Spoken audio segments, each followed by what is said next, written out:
However, yes, Ayatullah Zia Abadi says, yes, at some times, in some extreme situations, there may be a time when we need to move into seclusion. Yes, when the conditions and the state of society is very damaging, when we are not able to influence society anymore in a positive way, or perhaps if we live in this society, we will become negatively influenced. Perhaps we will lose our religion. Perhaps we can't survive here. Perhaps our lives are in danger. In that case, yes, then some form of seclusion becomes necessary for us to adopt as well.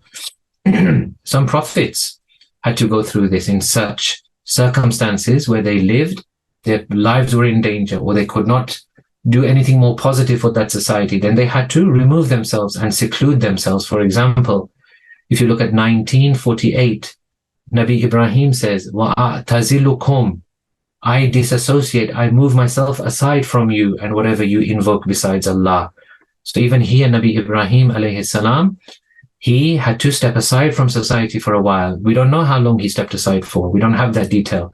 But definitely the Quran says this. This is the whole hikmat and wisdom behind the ghaybat of Imam Zaman. Ajalallahu ta'ala farajuh sharif. The same goes for Imam Zaman. He is also currently in seclusion, meaning that at the moment, unfortunately, the situation of the world is not such that he can openly declare himself and establish truth and justice. His life is in danger. Were he to declare himself right now, maybe he would be killed. Maybe it's not the right time. Allah knows the right time for him to declare himself. Do we have any evidence of this? Of course.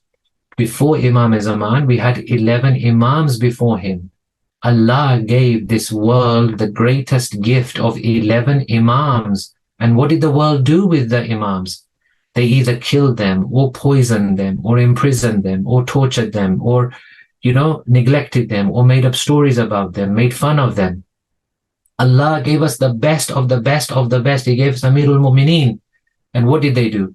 They replaced him with the likes of Abu Bakr and Umar. They didn't even know the quality of Amir. They didn't even realize the status of Amirul Mu'mineen. And because Imam Zaman is the last of all of this chain of representatives of God, all of the prophets and all of the Imams and Rasulullah and Janab Fatima from Amirul Mu'mineen onwards, because there is no more Imam after him, and he is Baqiyatullah, there is no one to come after him. He's the final representative of Allah. He must remain both alive and remain absent for the moment.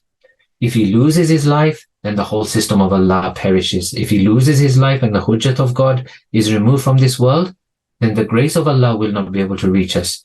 At the same time, he must remain secluded, because if he declares himself openly, he will be killed and in danger. So he cannot declare himself openly, otherwise there is a danger for him.